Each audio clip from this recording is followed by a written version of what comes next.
مشکل وقت میں ہمیشہ دعا مانگا کرو، کیونکہ جہاں انسان کا حوصلہ ختم ہوتا ہے وہاں سے اللہ پاک کی رحمت شروع ہوتی ہے۔ کامیاب لوگ اپنے ہونٹوں پر دو چیزیں رکھتے ہیں، خاموشی اور مسکراہٹ۔ خاموشی مسائل سے دور رہنے کے لیے اور مسکراہٹ مسائل کے حل کے لیے۔ تم وہ مانگتے ہو جو تمہیں اچھا نظر آتا ہے، مگر اللہ وہ دیتا ہے جو تمہارے لیے بہتر ہوتا ہے۔ لوگوں سے ڈرنا چھوڑ دو، کیونکہ رزق اور عزت کسی کے ہاتھ میں نہیں، اللہ جسے چاہے بے حساب دیتا ہے۔ خدا کے نزدیک کسی انسان کی عزت جتنی زیادہ ہوتی جاتی ہے، اس کا امتحان بھی اس قدر سخت ہوتا چلا جاتا ہے۔ جس خواہش کو تم اللہ کی رضا کے لیے رد کر دیتے ہو، وہ اسی خواہش پر راضی ہو کر اسے تمہارا مقدر بنا دیتا ہے۔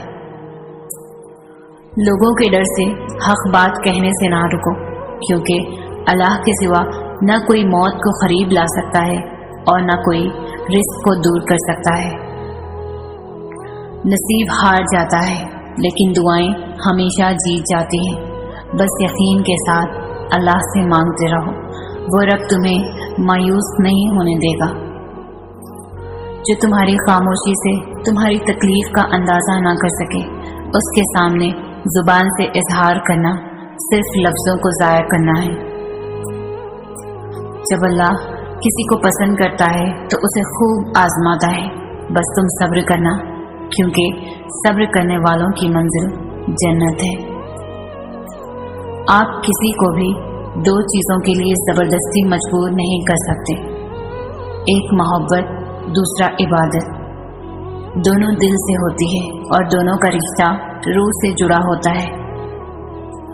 اللہ صرف تمہارے راستوں کو موڑتا ہے، تمہاری دعاؤں کو نہیں۔ وہ تمہیں اپنے طریقے سے تمہاری من پسند منزل تک لاتا ہے۔ زندگی جب بھی رلائے تو سمجھ لینا گناہ معاف ہو گئے، اور زندگی جب بھی ہنسائے تو سمجھ لینا دعا قبول ہو گئی۔ جب آپ کچھ بھی نہ کر سکے تو اپنی دعاؤں میں اضافہ کر دے، کیونکہ اللہ کے سوا کوئی آپ کو کچھ بھی نہیں دے سکتا۔ جو تمہارے مقدر میں ہے وہ تم تک پہنچ کر رہے گا۔ صبر کی دو صورتیں ہیں، جو ناپسند ہو اسے برداشت کرنا، اور جو پسند ہو اس کا انتظار کرنا۔ جب تمہیں خوشیاں ملنے لگے تو تین چیزوں کو کبھی نہ بھولنا، اللہ کو، اس کی مخلوق کو اور اپنی اوقات کو۔ اچھے لوگوں کا امتحان اللہ بہت لیتا ہے پر ساتھ کبھی نہیں چھوڑتا، اور برے لوگوں کو اللہ سب کچھ دیتا ہے پر ساتھ نہیں دیتا۔ جب میری دعا قبول ہو تو میں خوش ہوتا ہوں کہ اس میں میری مرضی ہے، اور جب قبول نہ ہو تو میں اور خوش ہوتا ہوں کیونکہ یہ رب کی مرضی ہے۔ صرف پیسے کا ہونا رزق نہیں ہے، نیک اولاد، اچھا اخلاق اور مخلص دوست بھی رزق میں شامل ہے۔ دنیا کا سب سے مشکل کام اپنی اصلاح کرنا ہے، اور سب سے آسان کام ہے دوسروں پر تنقید کرنا۔ حضرت علی سے کسی نے پوچھا، کیسے پتا چلے گا کہ کون کتنا قیمتی ہے؟ حضرت علی نے فرمایا، جس انسان میں جتنا زیادہ احساس ہو وہ اتنا ہی زیادہ قیمتی ہے۔ کائنات کی سب سے مہنگی چیز احساس ہے، جو دنیا کے ہر انسان کے پاس نہیں ہوتا۔ اگر کسی کی تکلیف دیکھ کر تمہیں تکلیف ہونے لگے تو سمجھ لینا تم اللہ کے بنائے ہوئے بہترین انسان ہو۔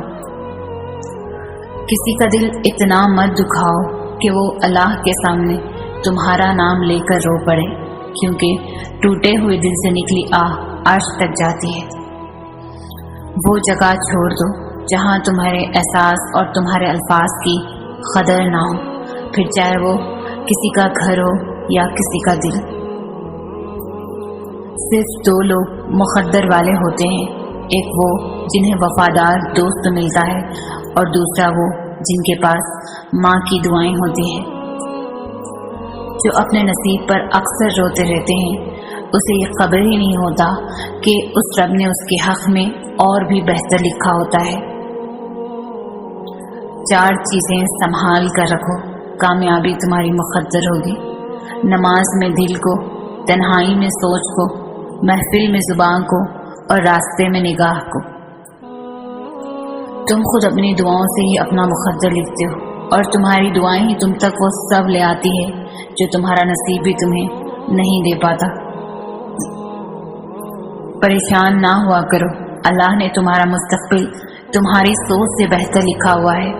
جو مقدر لکھنے والی ذات ہے اس کے پاس مقدر بدلنے کا بھی اختیار ہے۔ ہمیشہ ایسے شخص کو چنا کرو جو آپ کو عزت دے، کیونکہ عزت محبت سے کہیں زیادہ خاص ہوتی ہے۔ اگر تمہیں کوئی صرف اپنی ضرورت کے وقت یاد کرتا ہے تو پریشان مت ہو، بلکہ فخر کرنا کہ اسے اندھیروں میں روشنی کی ضرورت ہے اور وہ تم ہو۔ قدر کرو ان کی جو تم سے بنا مطلب کی چاہت کرتے ہیں۔ دنیا میں خیال رکھنے والے کم اور تکلیف دینے والے زیادہ ہوتے ہیں۔